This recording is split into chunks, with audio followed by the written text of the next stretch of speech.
Hello बच्चों, so let's understand the question first. The question says water is flowing steadily through a horizontal tube of non-uniform cross section.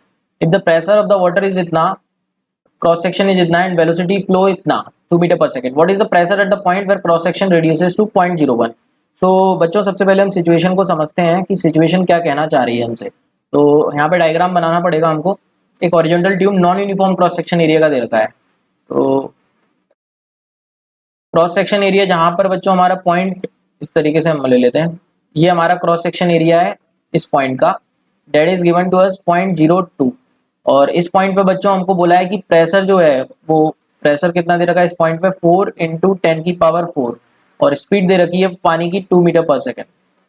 Flow की speed दे रखी है. और इस point पे बच्चों हमारा एरिया कितना है 0.01, ठीक है, मीटर स्क्वायर में. तो इस पॉइंट पे हमसे पूछा है बच्चों प्रेशर.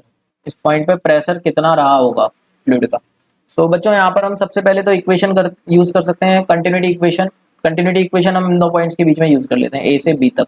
सो ए से बी के बीच में कंटिन्यूटी इक्वेशन लगाएंगे तो क्या लिखेंगे बच्चों, area at A into velocity at A equals to area at B into velocity at B. तो बच्चों एरिया एट ए कितना है हमको दे रखा है 0.02 into velocity at A 2. Area at B हमको दे रखा है 0.01 इंटू वेलोसिटी एट बी. तो ये मिला हमको वेलोसिटी एट बी मिल जाएगा. यहाँ से कितना मिलेगा वेलोसिटी एट बी 4 मीटर पर सेकेंड. बच्चों वेलोसिटी एट बी मिल गया हमको. अब बच्चों बी पे वेलोसिटी मिल गया हमको, मतलब इस पॉइंट पे वेलोसिटी मिल गया. अब हम ए से बी के बीच में बर्नौली इक्वेशन लगा लेते हैं. ए से बी के बीच में बर्नौली इक्वेशन क्या बोलती है, हॉरिजॉन्टल पाइप सेक्शन के लिए P plus half rho V square constant होता है. मतलब PA हाफ रो VA का square equals to PB plus half rho VB का स्क्वायर. अब बच्चों हमको इस पॉइंट पे PB पता करना है. तो PB को हम कैसे लिख सकते हैं, देखो PB को हम लिख सकते हैं PA plus half rho VA minus VA square minus VB square. ये वाला टर्म हम इधर ले गए, हाफ रो VB स्क्वायर उधर ले गए. तो ये कितना बनेगा बच्चों, PB equals to PA. PA हमको दे रखा है 4 × 10⁴. तो यहाँ सब्स्टिट्यूट कर देते हैं 4 × 10⁴ प्लस हाफ रो. डेंसिटी वाटर की डेंसिटी बच्चों 1000 ले सकते हैं हम. और इसमें मल्टीप्लाई करना है VA square minus VB square. So VA square हो जाएगा बच्चों हमारा 2 का square that is 4 and VB square हो जाएगा 16.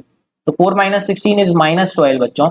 तो ये कितना आ जाएगा 440 क्योंकि 10⁴ है और ये माइनस हो जाएगा क्योंकि नेगेटिव बन रहा है. 4 - 16 -12 होगा.